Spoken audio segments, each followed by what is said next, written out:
പത്തനംതിട്ടൻ്റെ പുതിയൊരു എപ്പിസോഡിലേക്ക് എല്ലാവർക്കും സ്വാഗതം. അങ്ങനെ നമ്മൾ നന്ദു ആണെങ്കിൽ കോടതിയിൽ നിന്ന് നേരെ സ്റ്റേഷനിലേക്ക് വരുന്നുണ്ട് കേട്ടോ. അപ്പോൾ നമ്മൾ CSR ആണെങ്കിൽ സ്റ്റേഷനിൽ ഉണ്ട് കേട്ടോ. അങ്ങനെ CA ആണെങ്കിൽ നമ്മൾ നന്ദുവിൻ്റെ അടുത്ത് ചോദിക്കുന്നുണ്ട്, എന്തായി നന്ദു, കേസും കാര്യങ്ങളൊക്കെ എന്തായി എന്നൊക്കെ ചോദിക്കുന്ന സമയത്താണെങ്കിൽ നന്ദു ഇങ്ങനെ ചിന്തിക്കുന്നുണ്ട്, എന്തായാലും ഉടനെ തന്നെ ഇയാൾക്ക് കാര്യം പറയണ്ട, ഇയാൾ കുറച്ച് ടെൻഷൻ ആവട്ടെ എന്നൊക്കെ പറയുന്നുണ്ട് കേട്ടോ.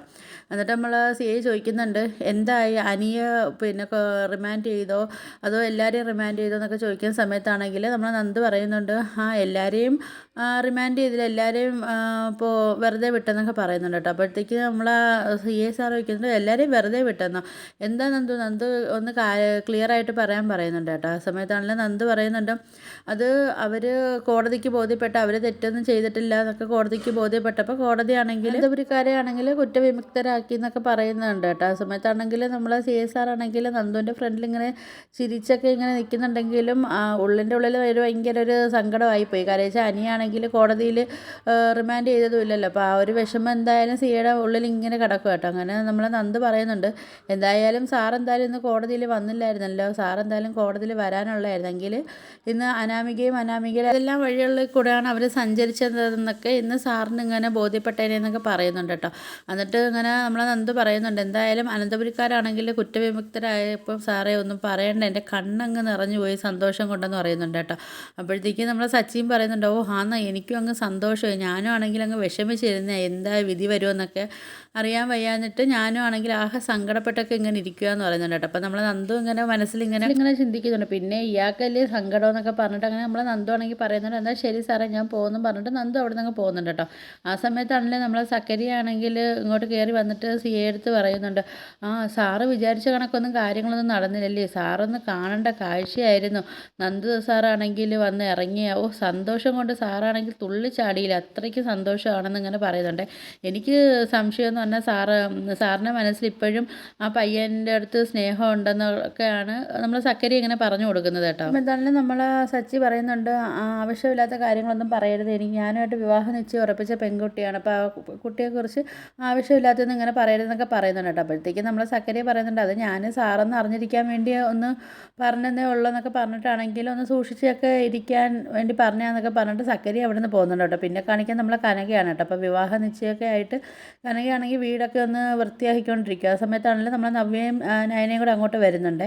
ആ ടൈമിലാണെങ്കിൽ നമ്മളെ കനകയാണെങ്കിൽ നവ്യടുത്ത് നയനടുത്താണെങ്കിൽ അങ്ങ് സച്ചിയെക്കുറിച്ച് അങ്ങ് നല്ല പൊങ്കച്ചടിച്ച് വിടുക കേട്ടോ. നയനയാണെങ്കിൽ ചോദിക്കുന്നുണ്ട്, എന്തി അമ്മേ നന്ദു എന്തിന്നൊക്കെ ചോദിക്കുന്ന സമയത്താണെങ്കിൽ കനക പറയുന്നുണ്ട്, അവൾ വിവാഹ നിശ്ചയമായിട്ടൊന്നും അവൾ വീടിനകത്തിരിക്കത്തില്ല, അവളിങ്ങനെ ഓരോ ആവശ്യങ്ങളായിട്ട് അവളിങ്ങനെ പുറത്ത് കറങ്ങി നടക്കുക എന്നൊക്കെ പറയുന്നുണ്ട് കേട്ടോ. ആ സമയത്ത് നയന പറയുന്നുണ്ട്, എന്തായാലും അവൾക്ക് ഈ വിവാഹ നിശ്ചയത്തിനോട് വലിയ താല്പര്യമൊന്നുമില്ല, കാര്യം വെച്ചാൽ അയാളൊരു ഫ്രോഡാണെന്നൊക്കെയാണ് അവൾ പറയുന്നത് അമ്മ എന്നൊക്കെ ഇങ്ങനെ പറയുന്നുണ്ട് കേട്ടോ. അപ്പോഴത്തേക്കും നമ്മൾ കനക പറയുന്നുണ്ട്, അയ്യോ അങ്ങനൊന്നുമില്ല, സച്ചിമോൻ എന്ത് പാവമെന്നറിയാവോ, മോനിക്കാണെങ്കിൽ ഞങ്ങൾക്കൊക്കെ എന്ത് സ്നേഹമാണെന്നറിയാവോ എന്നൊക്കെ പറയുന്ന സമയത്താണെങ്കിലും നമ്മളെ ഗോവിന്ദനും പറയുന്നുണ്ട്, ശരിയാ ആ പയ്യനൊരു പാവം, നമ്മൾക്കൊക്കെ നല്ല സ്നേഹവും കാര്യമാണെന്നൊക്കെ ഇങ്ങനെ പറയുന്നുണ്ട് കേട്ടോ. പിന്നെ അതിൻ്റെ കൂട്ടത്തിൽ തന്നെ കനക പറയുന്നുണ്ട്, എന്തായാലും ഇപ്പം നന്ദുവിനെ ഇഷ്ടപ്പെടാതിരിക്കാൻ സച്ചി ഇഷ്ടപ്പെടാതിരിക്കാനും കാരണമുണ്ടല്ലോ, കാര്യം വെച്ചാൽ അനിയെ അടുത്ത് അവൾക്ക് സ്നേഹവും കാര്യങ്ങളൊക്കെ ഉണ്ടല്ലോ. അപ്പോൾ ആ സമയത്താണ് നമ്മൾ ഗോവിന്ദനും പറയുന്നുണ്ട്, എന്തായാലും ഈ വിവാഹ നിശ്ചയം എന്തായാലും നടക്കട്ടെ, എന്തായാലും അങ്ങനെയെങ്കിലും എനിക്കാണെങ്കിൽ നന്ദുവിൻ്റെ അടുത്തുള്ള ഒരു ഇഷ്ടമൊക്കെ മാറുമായിരിക്കും എന്നൊക്കെ പറയുന്ന സമയത്ത് നമ്മൾ നയന പറയുന്നുണ്ടോ, അങ്ങനെയൊന്നും ഉണ്ടാവത്തില്ല അച്ഛാ, കാര്യം വെച്ചാൽ അനിയുടെ കല്യാണം കഴിഞ്ഞിട്ട് പോലും എനിക്കാണെങ്കിൽ ആ ഒരു ഇത് മറന്നിട്ടില്ലല്ലോ, നന്ദുവിൻ്റെ അടുത്തുള്ള സ്നേഹമോ കാര്യങ്ങളൊന്നും മറന്നിട്ടില്ലല്ലോ, അതുകൊണ്ട് ആ ഒരു കാര്യം എന്തായാലും ഇപ്പം അനി മറക്കുന്നൊന്നും തോന്നില്ല എന്നൊക്കെ പറയുന്നുണ്ട്. സമയത്താണെങ്കിൽ ഗോവിന്ദൻ ഇങ്ങനെ പറയുന്നുണ്ട്, അത് നിങ്ങളെ പിടിപ്പുകേടായിരുന്നു, നിങ്ങൾ കുറച്ച് അനിയെ ഉപദേശിക്കുകയും വയ്ക്കുകയൊക്കെ ചെയ്തിരുന്നെങ്കിൽ ചിലപ്പോൾ അനിയയ്ക്ക് മാറ്റം ഉണ്ടായിരുന്നൊക്കെ ഇങ്ങനെ പറയുന്നുണ്ട് കേട്ടോ. ആ സമയത്താണെങ്കിലും നമ്മൾ നവ്യയും പറയുന്നുണ്ട്, അത് ശരി, എന്തായാലും ഇനി ഇവിടുന്ന് മൂന്നാമതൊരാളെയും കൂടെ ഇനി അങ്ങോട്ട് വിടേണ്ട ആവശ്യമൊന്നുമില്ല, അതെന്തായാലും അനിയുടെ അമ്മയ്ക്കൊന്നും ഇഷ്ടപ്പെടാനൊന്നും പോകുന്നില്ല എന്നൊക്കെ ഇങ്ങനെ നവ്യ പറയുന്നുണ്ട്. അപ്പോൾ നവ്യയ്ക്കും നയനയ്ക്കും ആണെങ്കിൽ അവിടെ താമസിക്കാം, നന്ദുകൊണ്ട് അവിടെ ചെല്ലുന്നോണ്ടേ ഉള്ള അവർക്കൊക്കെ പ്രശ്നവും കാര്യങ്ങളും ഒക്കെ, ഇത്രയൊക്കെ ആയിട്ടും അവരാരും പഠിക്കുന്നതും ഇല്ല. അല്ലെ നമ്മൾ നവ്യാണെങ്കിൽ നയനയെടുത്ത് ചോദിക്കുന്നുണ്ട്, നിൻ്റെ മുഖത്തിന് എന്താ ഒരു തെളിച്ചവും കാര്യങ്ങളും ഇല്ലാത്തതെന്നൊക്കെ ഇങ്ങനെ ചോദിക്കുന്നുണ്ട് കേട്ടോ. അപ്പോൾ നിനക്കാണെങ്കിലും നന്ദുവിൻ്റെയും അനിയുടെയും കല്യാണം നടത്തി കൊടുക്കാനായിരുന്നു ആഗ്രഹം, മുമ്പ് അതായിരുന്നല്ലോ നിൻ്റെ ആഗ്രഹം, നടത്തി കൊടുക്കാത്തതുകൊണ്ട് നിനക്കൊരു വിഷമമൊക്കെ ഉണ്ടായിരുന്നല്ലോ എന്നൊക്കെ പറയുന്ന സമയത്ത് നയന പറയുന്നുണ്ട് അത് അന്ന് ഇങ്ങനെ ഒരു കാര്യം സംഭവിച്ചു പോയെന്നൊക്കെ ഇങ്ങനെ പറയുന്നുണ്ട് കേട്ടോ. അങ്ങനെ അതിന് ശേഷമാണെങ്കിൽ അവരാണെങ്കിൽ അവിടെ എല്ലാം 3-4 ചേർന്ന് അവിടെ വീടും കാര്യങ്ങളെല്ലാം വൃത്തിയാക്കുന്നുണ്ട് കേട്ടോ. അതിനുശേഷം പിന്നെ കാണിക്കുന്നത് നമ്മളെ നന്ദുവിനെയും ആനിയാണ് കേട്ടോ. അപ്പോൾ അനിയാണെങ്കിൽ ഇങ്ങനെ വന്നിട്ട് ഇങ്ങനെ നന്ദുവിൻ്റെ അടുത്ത് സംസാരിക്കുന്നുണ്ടെങ്കിലും നന്ദുവിന് അത്ര വലിയൊരു സന്തോഷമൊന്നുമില്ല. കാര്യം ഇങ്ങനെ നന്ദു പറയുന്നുണ്ട് ഈ വിവാഹ നിശ്ചയം നടക്കാതിരിക്കാൻ എന്താ ചെയ്യേണ്ടതെന്നൊക്കെ ഇങ്ങനെ പറയുന്ന സമയത്ത് അനി പറയുന്നുണ്ട് എന്തായാലും അത് വിട്, ഇപ്പം നീ ഇപ്പോൾ അതിനെക്കുറിച്ചൊന്നും ചിന്തിക്കേണ്ട, നമുക്ക് എന്തായാലും കേസ് ജയിച്ചില്ലേ, അപ്പം നവീനൊരു പാർട്ടി കൊടുക്കണ്ടേ എന്നൊക്കെ ചോദിക്കുന്ന സമയത്ത് നമ്മൾ നന്ദു പറയുന്നുണ്ട് എനിക്കാണെങ്കിൽ അതിനുള്ളൊരു സന്തോഷവും കാര്യങ്ങളൊന്നും ഇല്ലടാ, കാര്യം വെച്ചാൽ ഈ വിവാഹ നിശ്ചയത്തിൻ്റെ കാര്യം ഓർത്തിട്ട് എനിക്കൊരു സന്തോഷമില്ലെന്നൊക്കെ പറയുന്നുണ്ട് കേട്ടോ. അതെങ്ങനെ മുടക്കാനെന്നൊക്കെ ഇങ്ങനെ ആലോചിക്കുന്ന സമയത്താണ് അനി ചോദിക്കുന്നുണ്ട് എന്നാൽ അങ്ങോട്ട് അയാൾ വരുന്ന സമയത്താണെങ്കിൽ അയാളെ കൈയും കാലും തല്ലി ഓടിച്ചാലോ എന്നൊക്കെ ഇങ്ങനെ അനിയാണെങ്കിൽ ചോദിക്കുന്നുണ്ട് കേട്ടോ. അതിനുശേഷം ഇവർ രണ്ടുപേരും കൂടെ കയറി ബൈക്കിൽ അങ്ങ് പോകുന്നുണ്ട് കേട്ടോ. പിന്നെ കാണിക്കുന്ന റെസ്റ്റോറൻറ്റിലാണ് കേട്ടോ. അപ്പോൾ അവിടെ ആണെങ്കിൽ നമ്മൾ നവീനും അവിടെ ഉണ്ട് കേട്ടോ. അങ്ങനെ നമ്മൾ രാകേഷ് ആണെങ്കിൽ നമ്മൾ നവീൻ്റെ അടുത്ത് പറയുന്നുണ്ട് എന്തായാലും കേസ് ജയിച്ചാൽ എന്തായാലും ഒരുപാട് സന്തോഷവും കാര്യങ്ങളൊക്കെ ഉണ്ടെന്ന് പറയുന്നുണ്ട് കേട്ടോ. ആ സമയത്ത് നമ്മൾ നന്ദുവും പറയുന്നുണ്ട് എന്ത് പെർഫോമൻസ് ആയിരുന്നു നവീനേട്ടനെന്നൊക്കെ ചോദിക്കുന്ന സമയത്ത് നമ്മൾ നവീൻ പറയുന്നുണ്ട് അതിനൊക്കെ എന്നെ ഒരുപാട് സഹായിച്ച് തെളിവുകളെല്ലാം ശേഖരിച്ചുകൊണ്ട് തന്നത് നന്ദു ആയിരുന്നല്ലോ എന്നൊക്കെ ഇങ്ങനെ പറയുന്നുണ്ട് കേട്ടോ. ആ സമയത്ത് പറയുന്നുണ്ട് എന്തായാലും അവളൊരു ഡ്രഗ് അഡിക്റ്റ് ആയിരുന്നല്ലോ എന്നൊക്കെ ഇങ്ങനെ പറയുന്നുണ്ട് കേട്ടോ. ചില സമയത്താണെങ്കിൽ ഇവള് ഇങ്ങനെ വയലൻ്റ് ഒക്കെ ആവും, അപ്പം ഈ ഡ്രഗ്സൊക്കെ കിട്ടാഞ്ഞിട്ടായിരിക്കും ഇവളിങ്ങനെ വയലൻ്റ് ആവുന്നതെന്നൊക്കെ ഇങ്ങനെ പറയുമ്പം നമ്മൾ പിന്നെ നവീൻ പറയുന്നുണ്ട് ചിലപ്പോൾ അതൊക്കെ ആയിരിക്കും കാരണം എന്നൊക്കെ പറയുന്നുണ്ട് കേട്ടോ. അപ്പോഴത്തേക്ക് നമ്മൾ അനി പറയുന്നുണ്ട് എന്തായാലും ഇനി ഡിവോഴ്സ് കേസിനൊക്കെ കൊടുത്തു കഴിഞ്ഞാൽ എന്തായാലും വേറെ പ്രശ്നങ്ങളൊന്നും ഇല്ലാതെ എത്രയും പെട്ടെന്ന് ഡിവോഴ്സ് കിട്ടുമെന്നൊക്കെ ഇങ്ങനെ പറയുമ്പം നവീൻ പറയുന്നുണ്ട് എന്തായാലും ഇനി ഡിവോഴ്സൊക്കെ ആയതിനു ശേഷം നീ ഇനിയൊരു കല്യാണത്തിനെ കുറിച്ച് ചിന്തിച്ചു കഴിഞ്ഞാൽ നല്ലതുപോലെ അന്വേഷിച്ചിട്ട് വേണം ഇനിയൊരു കല്യാണത്തിനെ കുറിച്ച് നീ ചിന്തിക്കാൻ, അല്ലാതെ ഇത് കണക്കൊന്നും പോയി ഒരു അബദ്ധത്തിലൊന്നും പോയി ചാടരുതെന്നൊക്കെ പറയുന്നുണ്ട് കേട്ടോ. ആ സമയത്താണെങ്കിൽ നമ്മൾ നന്ദുവും അനിയാണെങ്കിൽ മുഖത്തോട് മുഖം നോക്കി ഒരു കള്ളച്ചിരിയൊക്കെ ചിരിക്കുന്നുണ്ട്. ആ സമയത്ത് നമ്മളെ രാകേഷ് പറയുന്നുണ്ട് അതൊക്കെ അവരിങ്ങനെ ഒരു പെണ്ണിനെയൊക്കെ കണ്ടു വെച്ചിട്ടുണ്ടെന്നൊക്കെ ഇങ്ങനെ പറയുമ്പോഴത്തേക്കാണെങ്കിൽ നമ്മൾ അനിയാണെങ്കിൽ ഇങ്ങനെ കണ്ണ് കാണിക്കുന്നുണ്ട് കേട്ടോ, പറയരുതെന്നൊക്കെ പറഞ്ഞിട്ട് നവീൻ പറയുന്നുണ്ട് ഇനിയിപ്പോൾ ഏത് പെണ്ണിനെ കണ്ടുപിടിച്ചാലും നീ എന്തായാലും നല്ലതുപോലെ അന്വേഷിച്ചിട്ടൊക്കെ ഇനി ഏത് കാര്യങ്ങളും ചെയ്യാമെന്നൊക്കെ ഇങ്ങനെ പറയുന്നുണ്ട് കേട്ടോ. ആ സമയത്താണെങ്കിൽ നമ്മൾ അനി പറയുന്നുണ്ട് വലിയമ്മ ഒരു പാർട്ടിയൊക്കെ അവിടെ റെഡിയാക്കുന്നുണ്ടെന്നൊക്കെ പറയുന്ന സമയത്താണെങ്കിൽ നമ്മൾ നവീൻ പറയുന്നുണ്ട് ആദർശേട്ടൻ എന്നെ വിളിച്ചിട്ടുണ്ടായിരുന്നു, എന്തായാലും ഞാൻ ഒരു പാർട്ടിയും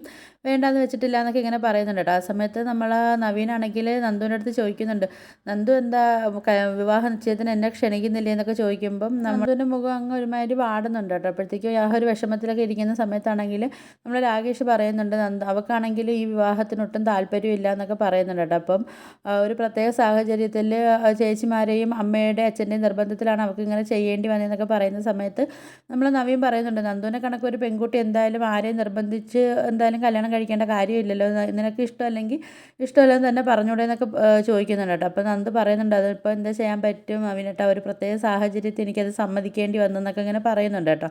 അങ്ങനെ ഇവർ അവിടെ നിന്ന് പാർട്ടിയെല്ലാം കഴിഞ്ഞ ശേഷമാണല്ലോ നമ്മൾ അനിയാണെങ്കിൽ നന്ദുവിൻ്റെ വണ്ടി ഇരിക്കുന്ന സ്ഥലത്ത് നമ്മൾ നന്ദുവിനെ കൊണ്ടാക്കുന്നുണ്ട് കേട്ടോ. ആ സമയത്ത് നന്ദുവിനാണെങ്കിൽ വിവാഹ നിശ്ചയം എങ്ങനെയെങ്കിലും മുടങ്ങിയാൽ മതിയെന്നുള്ള ഒരു ടെൻഷനും കാര്യത്തിലൊക്കെയാണ് നമ്മളെ നന്ദു നിൽക്കുന്നത്. നന്ദു ചോദിക്കുന്നുണ്ട് ഇനി എന്താടാ ചെയ്യത്, എന്തായാലും മുടങ്ങിയേ പറ്റത്തുള്ളൂ എന്നൊക്കെ ഇങ്ങനെ പറയുന്നുണ്ട് കേട്ടോ. ആ സമയത്താണെങ്കിൽ നമ്മൾ അനി പറയുന്നുണ്ട് എന്തായാലും അയാളെ കാലൊക്കെ നമുക്കങ്ങ് തല്ലി പിടിച്ചാലോ എന്നൊക്കെ പറയുന്ന സമയത്താണെങ്കിൽ നന്ദു പറയുന്നുണ്ട് എന്തൊക്കെ പറഞ്ഞാലും അയാളൊരു CA ആണ്, അപ്പം അതിനുള്ള ഒരു കാര്യങ്ങളൊക്കെ അയാൾക്ക് ചെയ്യാമല്ലോ. അപ്പം നീ ഒരു കാര്യം ചെയ്യ്, നീയും വിഘ്നേഷും രാകേഷും കൂടെ ചേർന്നിട്ട് അയാളെ വീട്ടിൻ്റെ പരിസരത്തൊക്കെ അയാളെക്കുറിച്ചൊന്ന് അന്വേഷിക്കാൻ പറയുന്നുണ്ട് കേട്ടോ.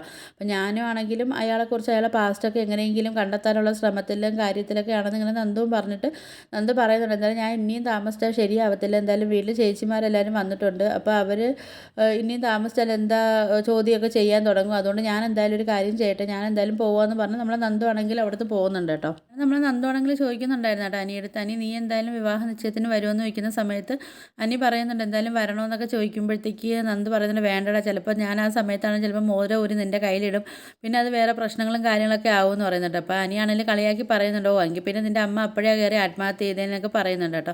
ഈ സമയത്ത് നന്ദു അങ്ങ് പോവുകയും ചെയ്യുന്നുണ്ട് കേട്ടോ. പിന്നെ ആണെങ്കിൽ നമ്മൾ കാണിക്കുന്ന കനകയും ഗോവിന്ദനെയൊക്കെ കേട്ടോ. അപ്പോൾ അവിടെ ആണെങ്കിൽ ഭയങ്കര ചർച്ച നടക്കുക, നന്ദു ഈ കറങ്ങി നടക്കുന്നതിനൊക്കെ കുറിച്ചുള്ള ചർച്ചയും കാര്യങ്ങളൊക്കെ നടക്കുക കേട്ടോ. എന്നിട്ട് പറയുന്നുണ്ട് നമ്മൾ നയന പറയുന്നുണ്ട് എന്തായാലും അവൾക്ക് ഈ കല്യാണത്തിനോട് ഒട്ടും താല്പര്യമില്ല, അതുകൊണ്ടാണ് അവൾ ഇങ്ങനെ കറങ്ങി നടക്കുന്നതെന്നൊക്കെ ഇങ്ങനെ പറയുന്ന സമയത്താണെങ്കിൽ നമ്മൾ ഗോവിന്ദൻ വീണ്ടും പറയുന്നുണ്ട് നിങ്ങൾ എന്തായാലും അവളൊന്ന് നല്ലൊന്ന് ഉപദേശിക്കാനൊക്കെ പറയുന്നുണ്ട്. എത്ര വട്ടം പറയുമോ എന്തോ ഉപദേശിക്കുക എന്നൊക്കെ കേട്ടോ. അങ്ങനെ ഉപദേശിക്കാനൊക്കെ പറഞ്ഞുകൊണ്ടിരിക്കുന്ന സമയത്താണെങ്കിലും നമ്മളെ നന്ദു അങ്ങോട്ട് കയറി വരുന്നുണ്ട് കേട്ടോ. അങ്ങനെ നന്ദുവിൻ്റെ അടുത്ത് ചോദിക്കുന്നുണ്ട്, നീ എവിടെയാണ് ഇത്രയും നേരം പോയെന്നൊക്കെ ചോദിക്കുന്ന സമയത്താണെങ്കിൽ നന്ദു പറയുന്നുണ്ട്, ഇപ്പം ഇന്നലെ ആണെങ്കിൽ കേസും കാര്യങ്ങളൊക്കെ നല്ല ജയിച്ചില്ലേ, അപ്പോഴത്തേക്ക് അല്ലായിരുന്നെങ്കിൽ ഈ സമയത്താണെങ്കിൽ അനിയാണെങ്കിൽ പിന്നെ ജയിലിലോട്ട് പോവേണ്ടി വന്നേനെ. അങ്ങനെയാണെങ്കിൽ ഇപ്പോൾ ഈ വിവാഹ നിശ്ചയം നടക്കത്തില്ലായിരുന്നല്ലോ, ഇവിടെ ഇപ്പം അവസ്ഥകളും കാര്യങ്ങളൊന്നും ഇതായിരിക്കത്തില്ല എന്നൊക്കെ ഇങ്ങനെ പറയുന്നുണ്ട് കേട്ടോ. അപ്പോഴത്തേക്കാണെങ്കിൽ ഞങ്ങളെല്ലാവരും കൂടെ ചേർന്നിട്ട് കേസിനൊക്കെ ഇത്ര ഇതാക്കി ജയിപ്പിച്ച് തന്ന നവീനായിട്ട് എനിക്കൊരു പാർട്ടി കൊടുക്കാൻ വേണ്ടി പോയതായിരുന്നു എന്നൊക്കെ പറയുന്നുണ്ട് കേട്ടോ. അപ്പോഴത്തേക്കും ഗോവിന്ദൻ പറയുന്നുണ്ട്, അതെന്തായാലും നന്നായി എന്നൊക്കെ ഇങ്ങനെ പറയുന്നുണ്ട് കേട്ടോ. ആ സമയത്താണെങ്കിൽ കനക ചോദിക്കുന്നുണ്ട്, ആ കൂട്ടത്തിലാണെങ്കിൽ ഉണ്ടായിരുന്നോ, അതുപോലെ നിൻ്റെ വിഘ്നേഷ് രാകേഷൊക്കെ ഉണ്ടായിരുന്നു എന്ന് ചോദിക്കുന്ന സമയത്താണെങ്കിലും നന്ദു ഇങ്ങനെ മിണ്ടാതെ നിൽക്കുന്നുണ്ട് കേട്ടോ. ആ സമയത്താണെങ്കിലും നവ്യ പറയുന്നുണ്ട്, അവൾ മിണ്ടാതെ നിൽക്കുന്നത് കാണുമ്പോൾ തന്നെ അറിയത്തില്ലേ കൂട്ടത്തിൽ അനിയൊക്കെ ഉണ്ടായിരുന്നെന്നൊക്കെ ഇങ്ങനെ. അങ്ങനെ നന്ദു ചോദിക്കുന്നുണ്ട്, ഇങ്ങനെ കുറച്ചൊരു ആലോചിക്കുന്നുണ്ട് കേട്ടോ. ആലോചിച്ചിട്ട് നന്ദു ഇങ്ങനെ പറയുന്നുണ്ട്, അനിയൊക്കെ ഉണ്ടായിരുന്നല്ലോ, ഇപ്പോൾ എനിക്കൊരു കല്യാണം നടക്കാൻ പോകുന്നു പറഞ്ഞിട്ട് എനിക്ക് എൻ്റെ കൂട്ടുകാരോ അല്ലെങ്കിൽ എന്നെ സ്നേഹിക്കുന്നവരെയൊക്കെ ഞാൻ അവരെയും വെറുപ്പിച്ച് എനിക്ക് ജീവിക്കാനൊന്നും എനിക്ക് പറ്റത്തില്ല എന്നൊക്കെ പറയുന്നുണ്ട് കേട്ടോ. അപ്പോഴത്തേക്കും നമ്മൾ കനക പറയുന്നുണ്ട്, അതൊക്കെ ആണെങ്കിൽ സച്ചി മോനിക്ക് എന്തായാലും അറിയാതിരിക്കാൻ പോവുകയാണോ എന്നൊക്കെ ഇങ്ങനെ ഭയങ്കര സച്ചി കുറച്ച് വീണ്ടും നന്ദുവിൻ്റെ അടുത്തോട്ട് അങ്ങോട്ട് പോകുക കേട്ടോ, ഉപദേശവും കൊണ്ടിട്ട്. അങ്ങനെ നന്ദു ആണെങ്കിൽ അവിടെ നിന്ന് അങ്ങ് ദേഷിച്ചങ്ങ് പോകുന്നുണ്ട് കേട്ടോ റൂമിലോട്ട്. അപ്പോഴത്തേക്ക് വീണ്ടും നമ്മൾ ഗോവിന്ദൻ പറയുന്നുണ്ട്, മക്കളെ നിങ്ങളൊന്ന് പോയി നന്ദുവിനെ ഒന്ന് നല്ലതുപോലെ ഉപദേശിച്ച് അവളെ മനസ്സൊന്ന് മാറ്റാനൊക്കെ പറഞ്ഞിരുന്നുണ്ട് കേട്ടോ. ആ സമയത്ത് നമ്മൾ നയനയാണെങ്കിൽ അങ്ങോട്ട് പോകുന്നുണ്ട് കേട്ടോ. പോകുന്ന സമയത്താണെങ്കിൽ നന്ദു റൂമിലാണെങ്കിൽ വിഷമിച്ചിരിക്കും കേട്ടോ. അപ്പം നയന പറയുന്നുണ്ട്, മോളെ എന്ത് ചെയ്യാനാണ്, നിന്നെ അങ്ങോട്ട് അനന്തപുരിയിലോട്ട് മരുമകളാക്കി കൊണ്ടുവരാൻ പറ്റാത്തതിൻ്റെ വിഷമത്തിലാണ് മുത്തശ്ശനും മുത്തശ്ശിയും, അത് കണക്ക് തന്നെ ആദർശേട്ടനും എനിക്കുമൊക്കെ ആ ഒരു വിഷമം ഉണ്ടെന്നൊക്കെ ഇങ്ങനെ കേട്ടോ. നമ്മൾ നയന ആ സമയത്താണെങ്കിൽ നയന പറയുന്നുണ്ട്, എന്തായാലും മോളെ ഞങ്ങളൊക്കെ സമ്മതിച്ചാലും അനിയുടെ അമ്മ എന്തായാലും സമ്മതിക്കാൻ പോകുന്നില്ല എന്നൊക്കെ പറയുന്നുണ്ട് കേട്ടോ. ആ സമയത്ത് നമ്മൾ നന്ദു പറയുന്നുണ്ട്, ശരി എനിക്കിപ്പോൾ അനിയെ കല്യാണം കഴിക്കാൻ പറ്റത്തില്ല എന്നുള്ള കാര്യം എനിക്കും അറിയായിരുന്നെങ്കിൽ പിന്നെ നിങ്ങൾക്ക് പിന്നെ സച്ചിയായിട്ടുള്ള ഈ വിവാഹത്തിൽ നിന്ന് എന്നെ ഒഴിവാക്കി തരാമായിരുന്നല്ലോ എന്നൊക്കെ ഇങ്ങനെ പറയുന്നുണ്ട്. അത് നിങ്ങൾക്ക് സാധിക്കുന്ന കാര്യമായിരുന്നല്ലോ എന്ന് പറയുന്നു. നമ്മൾ നയന പറയുന്നുണ്ട്, മോളെ അത് അന്ന് പറയാൻ വേണ്ടിയായിരുന്നല്ലോ ഞാനും ആദർശേട്ടനൊക്കെ ഇങ്ങോട്ട് വന്നത്, പക്ഷേ അന്ന് ഇവിടെ നടന്ന സംഭവങ്ങളും കാര്യങ്ങളൊക്കെ നിനക്ക് അറിഞ്ഞുകൂടെ എന്നൊക്കെ ഇങ്ങനെ ചോദിക്കുന്നുണ്ട് കേട്ടോ. ആ സമയത്താണ് നമ്മൾ നവ്യ അങ്ങോട്ട് കയറി വരുന്നുണ്ട്. നവ്യ പറയുന്നുണ്ട്, ഓഹോ അപ്പം നിനക്കും താല്പര്യമായിരുന്നു അനിയായിട്ട് നന്ദുവിൻ്റെ കല്യാണം നടത്താനൊക്കെ. അതിന് നേരെ നന്ദുവിൻ്റെ അടുത്ത് നോക്കിയിട്ട് പറയുന്നുണ്ട്, എന്തായാലും നന്ദു ആ കാര്യമൊന്നും നടക്കാൻ പോകുന്നില്ല, അമ്മയ്ക്കാണെങ്കിൽ ഒട്ടും ആ കല്യാണത്തിന് താല്പര്യമില്ല. ഇപ്പോൾ കുറച്ചൊക്കെ അനിയുടെ അമ്മയുടെ സ്വഭാവം മാറി വരുന്നുണ്ടെങ്കിലും എന്തായാലും അവർക്ക് ഒട്ടും താല്പര്യമില്ല. അതുപോലെ തന്നെ അബിയുടെ അമ്മയ്ക്കും ആണെങ്കിലും ഒട്ടും താല്പര്യമില്ല ഈ കല്യാണത്തിനെന്നൊക്കെ പറയുന്നുണ്ട് കേട്ടോ. ആ സമയത്ത് ഇത് കേൾക്കുമ്പോഴത്തേക്കാണെങ്കിൽ നമ്മളെ നന്ദു ആണെങ്കിൽ ദേഷ്യം കട്ടക്കലിപ്പിൽ നിൽക്കുക കേട്ടോ. അപ്പോൾ ഇതൊക്കെയാണ് ഇന്നത്തെ എപ്പിസോഡായിട്ട് കാണിച്ചിരിക്കുന്നത്. അപ്പോൾ നിങ്ങൾക്ക് എൻ്റെ വീഡിയോസൊക്കെ ഇഷ്ടപ്പെടുകയാണെങ്കിൽ ഒന്ന് ലൈക്ക് ചെയ്ത് ഷെയർ ചെയ്ത് സബ്സ്ക്രൈബ് ചെയ്ത് ബെല്ലൈക്കൺ എനേബിൾ ചെയ്ത് ഒന്ന് സപ്പോർട്ട് ചെയ്യണേ.